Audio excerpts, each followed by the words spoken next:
This is Marketing Jam, a show featuring the brightest minds in marketing. Brought to you by Canada Post. Head to canadapost.ca/insight podcast for ideas to add value to your marketing. All right, everyone, welcome to another episode of Marketing Jam. This is a special episode where we are announcing something new in Canada for those in marketing. So I have Dixon with me, who's going to introduce what they're up to. So Dixon, why don't you introduce yourself and what you are launching in Canada?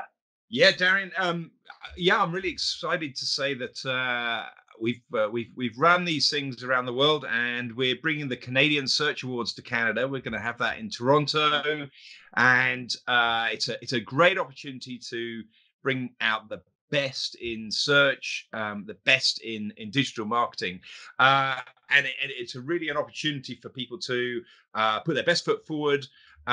We've run this all over the world. We've got run them in the US for a long time. It started in the UK. There's European Search Awards as well, and these things get hundreds and hundreds of people coming in and entries. And the great thing about it is that it's agencies are putting. It doesn't have to be an agency, but it's usually agencies that are putting in awards either for their clients or for their agencies. And the judges themselves are all experts within the industry, and so the judging is really critical to the whole process. And they will bring out a shortlist, and then there's a fantastic Oscar-style dinner, which I think is going to be in Toronto for this first award, and we find out who's won, and great plaques and a great opportunity to sell that to your business, to sell that that flag, that mantle of success to your customers, to your audience. When I was entering in the UK when I was with Majestic, what I found as well was that it was actually hugely valuable for the employees themselves, because quite often, maybe a lot of agencies have got a front person, front woman, front man, and and they get all the glory for everybody else's work. And it's a great opportunity for that award to come back to the people that put in the hard work, and show that their work is the best in the country. Wow. So Dixon, when did this award start? So this is going to be the first one for the Canadian Search Awards. The whole of some of the ones back in the UK Search Awards, I think started in 2011. I was involved as a participant, and I managed to win a couple of awards along the way. And then in later years, I was lucky enough to win in 2018 a sort of a lifetime award, which is absolutely fantastic. And the only other person that's won one, I think, is Bill Hunt, has won one in America. And then I kind of thought, what, this is doing a good stuff for the industry. So I'll sort of love to be a bit of an ambassador for the awards. I can't go too much from there, so I might as well help the awards along. And the company behind it, Don't Panic, they just do a really good job. Every year it's got bigger in all the domains that they've looked at, and I think they're talking about doing another one, a global one as well at some point as well. I don't know if I'm supposed to say that, but hey, it's out now. So why did let's talk about the Canadian one. Go on. Why did you decide to bring it to Canada? It was the next obvious place, to be absolutely honest with you. The Canadian search scene is ridiculously big. I mean, you can still, North Americans can still enter as well. If you're in the States, if you've got an audience in Canada as well, or customers in Canada, then you're still eligible to enter in the same way that sort of some of the Europeans enter the UK ones. But the thing is about Canada, what was happening was in the US Search Awards, so many of the shortlisted people were, Canadian born companies, and so the talent in Canada is crazy good, really. So it was the next obvious place to really have a stab at, and is it because Meghan and Harry have moved here? Well, we, of course, thought about it before they did. I mean, what can I say? So maybe we'll try and find a personality for the awards night. Maybe Megan will do that for us. That's great. Now, how did you pick to have the award show in Toronto versus, say, Winnipeg or Vancouver? Vancouver. Well, that was a tough call, I think. Or Montreal. Yeah, well, Montreal's obviously a logical one as well. I think part of that is ease of getting to Toronto. The flights from the UK are easy. There is flights straight to Montreal, and there's of course flights to Vancouver, but it's a long way. But I think the Toronto hub is better for flights. Air Canada comes out of there a lot. We've also got a few people on the ground there, and so we've got a bit of an infrastructure. So we've looked up some really great venues. I don't know which venue we're going to have for the actual event yet, but it's always a fantastic venue. They really go for the best that they can. So it made sense, at least this first time round. But I'm not sure whether we'd stay in Toronto. There's every possibility that if we start seeing the shortlists coming in from Vancouver or as you say Montreal or Winnipeg or anywhere else, then we'll pay attention to that. There's a lot of feedback loops in the system to try and make sure that it's going to get better year on year. So the entries are open right now, so someone could go right now to where? Yeah. So you go to CanadianSearchAwards.com and you'll see it all there. You can download the entry pack. You can see the dates and deadlines. I think the deadline for entries is you've got a little bit of time. Well, it depends. It depends when this comes out, but the deadline for entries is April the 9th, I think. So there is some time to do that. But I wouldn't try and do it at the last minute. There's a lot of people that do. What I would say is that there's a thing about the judging. If an entry is just done with a few lines, it's going to get noticed and it's not going to get anywhere. The ones that pay attention to the entry rules and put in a good entry are much more likely to make the shortlists at the end of the day. So they do take a bit of time sometimes to get right. I think award entries are an art into themselves. Yeah. And is there a fee? And if there is one, what is it? So I don't know what it is on this time round. There's usually a small fee. Do you want me to have a look there, or you find it out and put it on the screen? But sometimes there's a fee. What there is a fee for is the dinner at the end of the thing. If you want to be at the dinner, then obviously it needs to pay for a pretty fancy affair, which is usually in black tie. Well, in the UK, it's in black tie. In Las Vegas for the US Search Awards, that's a sort of just dress to impress is the way they do it. I suspect Canada will be dress to impress, but make it good, okay? We have a dress code called Canadian Tuxedo. Have you heard of that? Oh, well, perhaps we should take that back to the organizing committee and see if that should be a. So, what do we do in a tuxedo, a Canadian tuxedo? Actually, I am wearing partly a Canadian. Oh, tuxedo. okay. Oh, right. A jean shirt with jean pants and a jean jacket. So Justin Timberlake and Britney Spears sported it a little while ago. But there is so what you're saying, there is a fee to enter, and then there's a fee to go to the dinner. Though there's two fees, correct? Yeah, you know what? I should have looked that up before I started. That's okay. So different things are different. It works in different ways, on different events. And so I don't quite know how that all pans out this year. Okay. And then as far as like what sort of things are they applying for? Like, is it like, hey, I helped my client do really well in search, or I did really good AdWords, or is it more SEO? Or so the different categories and things are all listed on there. But there's things like, well, there's best PPC agency, best organic SEO agency, but then that tends to be broken down into verticals as well. So travel will probably have its own category, wow. And then certainly there's always Canadian Search Personality of the Year, and we often they also tend to have a young search personality as well to try and bring the young blood into the fold.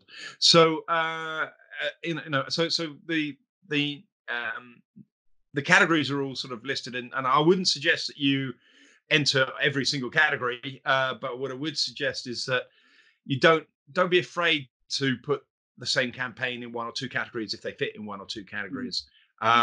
Because if it's a strong campaign, it's a strong campaign, and it may fit in more than one category. Yeah. So maybe tell me some of the highlights of some of the winners in the past and what they did to give them that edge. Okay, so I've never been a judge, so so I know that the judges agonize over these things a lot, and they spend a whole day. They do some sort of prejudging, sort of over the entries with sort of scorecards and things, and then they have big arguments in a big judging session to work out what the winners are. But but I have entered a number of times. So as Majestic, we entered for best search technology and stuff, and hopefully there'll be people on the technology side that enter as well. We found that the more we put into the effort of putting in so we ended up writing, quite a good chunk, but we do also follow the orders. So quite often the question will say, say in 500 words or less, or say in, and sticking to that, not sticking to that annoys the judges, because they're trying to get some kind of parity so that they can compare. Yeah. The other thing that I hear, I did a blog post on dixonjones.com on how to win a search award, so you have to Google it somewhere. And it's will it appear in our Google search, you think? Oh yeah, if you type in how to win a search award site dixonjones.com, it'll definitely appear there. Yeah. And what I did was I asked a lot of the judges what were their pet hates and their pet pet plus and pet minus, and I asked 20 or 30 judges. So you get a really good idea of what annoys judges and what they like. The one theme that I got out of that is they like clarity in the numbers, and really they like clarity in the pounds and pence. So they try and get in-house SEOs to do a lot of the judging. So there's not too much of a I'm an SEO, I want to find out what everyone's doing kind of approach. So the in-house SEOs tend to make really good judges for us, not exclusively, but that's a good part of it. And they all sign NDAs as well. But knowing how a campaign has done in pounds and pence, or dollars and cents in your case, is helpful. If it's all too vague, then they don't know how to compare whether it's a successful campaign or not. Can you highlight any of the Canadian judges that you have so far? So I would imagine that Judith Lewis is going to be heading up the Canadian judges, because she's done such a brilliant job in the UK. We've got who are the judges? How many quick? You know what? No, I can't. We don't keep that information very public before the event. Okay. So Judith is pretty much a definite one, but we don't make all the budget on the night. The judges will all be there because they'll all be at the event. I suspect that we try not to make that too obvious before the event publicly. No, that's cool. So what else do you think people should know as far as they're thinking about it, and what does it do for your agency post winning or even post applying? What can it do for someone? Sure. Okay. So what it does for your agency is just getting on the shortlist is great, because having because you can start plastering that all over your website. Whether you're there or not, whether you get to the award, go to the awards, whatever. But I think that the thing that it does is it shows your customer base that you're in the cream of search marketing. The problem is with search marketing, it's a little bit in the UK where it's like estate agents or a property salesman, or car salesman. It's got that kind of dangerous kind of feel to it. And if you're a company trying to hire an SEO, it's so unregulated. Exactly. So it's a form of self-regulation, which I think is a good thing. It's a positive form of, it's self-regulating, if you like. Yep. If there are people that say, I'm not going to enter awards because it's one for the boys, or one for the one for the it's just scratching each other's back sort of thing. And I think that's absolutely the wrong way to look at an award. I would put it to those people that what they're doing is hiding from the transparency that we all crave in this industry. Having the awards gives that transparency, and it gives that legitimacy to the industry, and I think that's really, really, really valuable. So tell me about this. When you go to the award show, do you have involvement from like Moz and Ahrefs and SEMrush? Like, are they involved in any of the? Yeah. So so we have sponsors as well, and certainly if any, particularly if the technologies want to sponsor. So Majestic sponsored a lot after we won a few. We thought we'd better stop and start sponsoring some. SEMrush have been headline sponsors in the past. Majestic have been headline sponsors in the past. Ahrefs, I think, we're looking at an Asian one, and that may well be in Singapore, so maybe they'll get involved there. And then we've had the deep crawls, on crawls. Most of the technologies will participate in there, because what happens is a lot of the agencies will buy a table at dinner or to get a sponsorship, and that includes a table at dinner and stuff. So there's quite a lot that goes into those sponsorships, from the photo booth on the day to the Twitter wall to the to the vodka luge was my favorite thing to sponsor, actually. Have you had Neil Patel or Rand Fishkin involved over the years? No one. Rand's certainly been there to one of them, I'm pretty sure. Neil Patel, I've not seen at any of the events, to be honest with you. Okay. In the US or anyway. I mean, I've only met Neil Patel once in Vancouver at a Moz thing.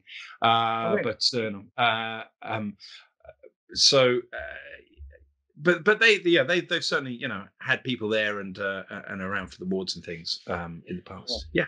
Very good. So from my fellow, the Queen is is on our money, right? Fellow Commonwealth, ICE.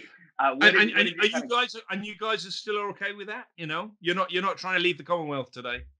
No. Excellent. No, we're good. Excellent. She's cool. Yeah. And it's been fun watching The Crown, which is exciting for us, on the Netflix. Very cool. It's very good to know her a little more. I love it. I mean, I don't. This isn't going to go out today, but this is actually being recorded on Brexit Day as well. So it's all going to. I've got 1 hour before Britain goes completely berserk. I got no idea what's going to happen after that. Well, we'll find out. But you are the country that brought us The Office, right? So it's, sorry about that. No, I'm Ricky Gervais. So what's your closing message? Like, what's your message from the someone who's experienced it, you've seen it, you've tasted it, you've been there? What's your closing message to Canadians and this whole Canadian Search Award? Look, if you want to bring the industry into an industry of repute, then it needs a structured search awards, unless you're going to want regulation, which I'm assuming that's not your first choice of things. I think it's a really good way to help the industry get better, because that transparency that goes out there and those peer reviews make this a better place. So it's a great thing to be involved in at whatever level, whether you sponsor it, whether you enter it, whether you judge it, or just or whether you shout about it on media. So thank you very much for doing that, Darian. Because it's been going a long time around the world. It's great to be going to Canada. And I want it to come back to Canada. I want it to keep coming to Canada and get bigger in Canada, because I like you guys, So here's the question. Google has been great at doing their Google Analytics certificates, their Google AdWords certificates. Hootsuite created a whole Hootsuite social media certificate program. Sprout Social has an amazing certificate program. SEMrush was the first SEO software tool that's created an SEO Rush SEO certificate, and it's almost too easy to pass. It's not that deep or intricate, but they've created something. And I asked Neil the same question: why do you think other SEO software companies or SEO companies haven't created some sort of regulating software? Like even Facebook joined it by doing Facebook Blueprint. Well, now if you go to hire someone, if they've got these things. I think they have. You just got to look for them and believe in the product. So Majestic, you can go to there's a free course on Udemy that will take you all through backlink stuff and how to do backlink marketing. It's had 50,000 people on it, so it's well worth going. So I think there is. So at the end of Udemy, do you get a certificate from Majestic then that tells you that you passed and you know your stuff? Yeah, I've I've not taken the course, but so I'm hoping there's a certificate at the end of that. But what I would say is that I think it's fair to say that SEO in particular changes very, very fast, and to have a degree in SEO is a harder thing to have than a degree. I say degree in PPC. But I think the technologies are keen to train people into their technologies. So yeah, there is stuff out there. It's just you have to look at it. I think AHRS have a AHRS university somewhere as well, but I don't know how. I've yet to see. Like I'm starting to see more like just slowly people putting their Google certificates on their resume and on their LinkedIn. Yeah. Slowly seeing people put Hootsuite and their Sprout Social certificates, but I've yet to really see kind of a regulated, hardcore, like even Facebook Blueprint, you have to go to a physical classroom or be webcam to take the exam.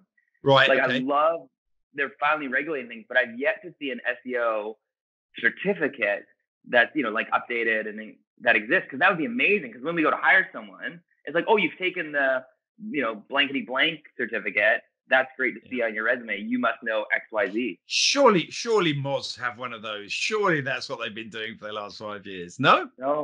No, they've been doing the Whiteboard Fridays. They've just been giving away information for free, but yet they've yet to say, hey, because it is a lot of work. Like even Hootsuite, they created this, Hootsuite Academy and created certificates, and it was a lot of work to create, to manage, to update it. But no one's done it for SEO yet. And whenever I've asked someone, like Neil Patel, you think would be the guy to do it, but he hasn't done it. No, I think the truth is that lots of people have done it for SEO, and the problem is that they go out of date or don't get trusted very quickly. And I think that's a challenge. I think the good thing about the search wars as a complementary way of doing that is that it is always fresh, because there's no rules involved, but there is some testing of ideas certainly each time. But certainly, I think I've been involved in people trying to put SEO into degrees, and it's you can do SEO as a module in a degree course on marketing, but of course it changes. Things change and approaches change, and back in when I was learning, frankly. A couple of meta keywords and an iframe of a on a keyword rich domain. With in fact, I started iframes didn't exist, 100% frame, and you were done. And on your GeoCities website. So you couldn't use frames on GeoCities. I'm sorry, that was never tripod maybe.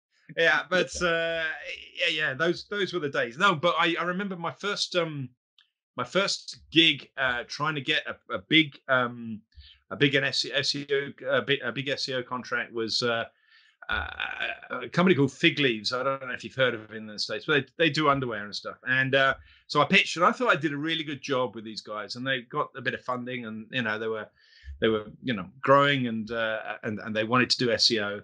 And I thought I'd done a really good pitch, explained how SEO worked and stuff. And then I found that this other company called Spannerworks in Brighton had got the business. And I was so annoyed, and I was so young, that I bought women'sunderwear.net and did 100% frame of their Fig Leaves website, got them to #1 on FreeServe, which is a big portal in the UK, which was costing me a penny a click or something like that.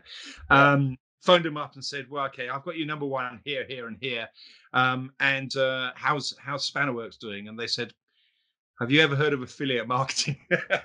So I became one of their best affiliates for the next 5 years, which worked, So there's many ways to have made it work back then. Yeah. That's cool. Well, I appreciate you making the time today. We're really excited to publish this. So Canadians, you now know you got to apply by April, be part of the entries, get on that short list, go to Toronto, maybe Winnipeg, maybe St. John's, maybe Vancouver, and ideally get your award. Do you have your physical award there, Andy Dixon, that we could see? Yeah. Well, no, I haven't got mine. So I keep mine. Well, we've got the Majestic ones are up in Majestic offices in Birmingham. Yeah, I keep mine at my desk I've got a hot desk at the local university. But it's 9:30 in the evening here on a Friday night, so that's the last place I'm going to be. No, but they look cool. They look cool. You want some hardware on your desk. This is the award to apply for. They're solid, and they're yours for life. Absolutely, Dixon. This was awesome. So we're gonna put the link in the description. Those that are listening on the podcast, links in the description there as well. So thank you so much for joining us on a special Marketing Jam episode, talking about this brand new award coming to Canada from the UK, the folks that brought us the office, Megan and Harry, all the good things of life, delicious chocolates. Thank you so much for joining us today on Marketing Jam. We'll see you next week for another episode.